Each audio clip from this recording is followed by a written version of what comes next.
Surtsey, Iceland, the island that should not exist.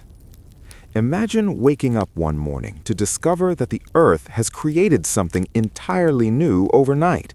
Not a building, not a city, but an island. No myths, no legends, just raw land rising from the ocean, still steaming, still alive. In a world where nearly every corner has been mapped and named, Surtsey stands as proof that our planet is not finished creating itself. This is the true story of Surtsey, an island that did not exist before 1963. Before that year, the waters south of Iceland were empty. No rocks broke the surface, no underwater mountain was known to rest there. Ships passed through without a second thought, unaware that deep beneath the ocean floor, forces were gathering, slowly, silently, and with unimaginable power. Then, on November 14, 1963, fishermen noticed something strange. Dark smoke rose from the sea. At first, it was dismissed as a ship fire, but as hours passed, the smoke thickened and the sea began to boil.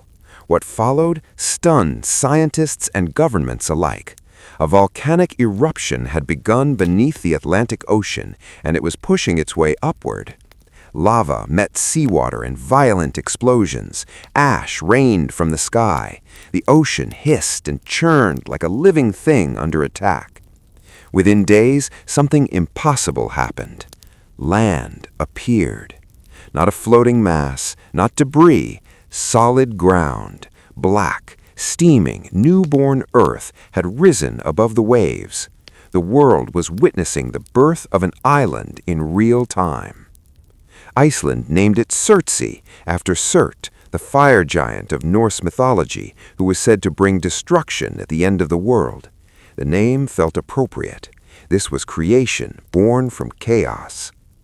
For nearly 4 years, Surtsey continued to grow. Lava flows hardened into rock, ash settled into layers, explosions reshaped its coastline again and again. By 1967, the eruptions finally stopped. The island stood roughly 1 square mile in size, a permanent addition to Earth's surface. But Surtsey was more than a geological spectacle.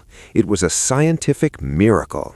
Never before had modern scientists been given a chance like this, a completely sterile island, formed from nothing, with no life on it whatsoever.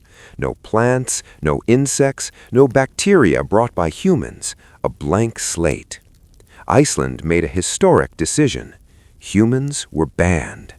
No tourists, no settlements, no interference. Only a handful of scientists were allowed to visit under strict controls. Every footprint mattered.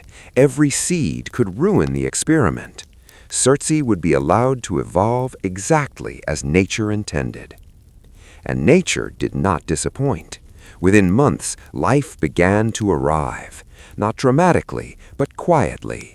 Seeds floated in ocean currents. Birds landed, rested, and left behind something far more important than feathers: nutrients. Mosses clung to cracks in the rock. Microorganisms found shelter in warm crevices. Slowly, painfully slowly, life took hold. But then came the mystery. At the center of Surtsey, scientists discovered a lake. That alone was strange, an island born of fire holding water. But what shocked them even more was this.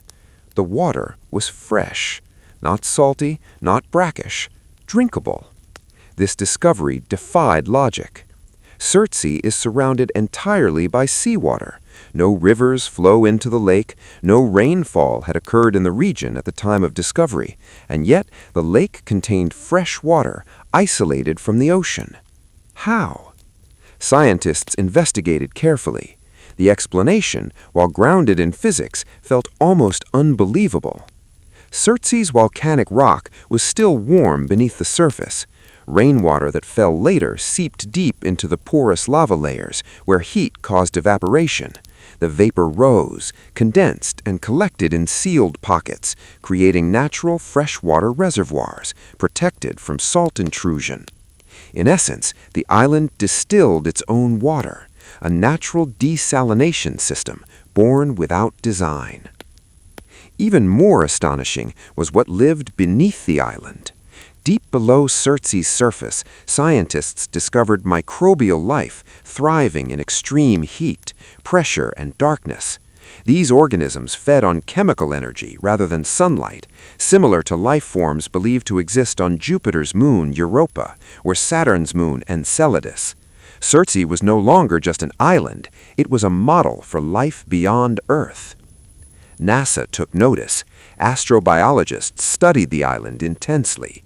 If life could emerge here from bare rock, fire, and ocean, then perhaps life elsewhere in the universe was not only possible, but likely. Meanwhile, the island itself was changing. The ocean began to reclaim it. Wave by wave, storm by storm, Surtsey's softer ash cliffs eroded away. What remained were harder lava formations resisting destruction. Scientists predicted that while parts of the island would disappear, its core could survive for thousands of years. Creation and destruction working together. Today, Surtsey remains one of the most protected places on Earth. It is a UNESCO World Heritage Site, sealed off from the world. Even scientists disinfect their boots before landing. The island continues to teach lessons about ecology, evolution, and planetary science. It answers questions humanity has asked for centuries. How does life begin? How does land become home? How long does nature take to heal itself? But Surtsey also raises unsettling questions. If Earth can create something entirely new within human memory, what else is still waiting beneath our oceans? What changes are happening right now, unseen, unstoppable? And how fragile is our belief that the world is stable, finished, complete? Surtsey reminds us that the planet is alive, not metaphorically, literally. It breathes, it reshapes itself, it creates, erases, and recreates without asking permission. For the United States audience and for the world, Surtsey stands as a humbling symbol. In an age of satellites, AI, and global mapping, nature still has the power to surprise us, to rewrite maps, to challenge certainty. An island born in fire, protected by law, purified by time. Surtsey should not exist, and yet it does. A silent reminder that Earth is still writing its own story, and we are only readers standing on the edge of the page.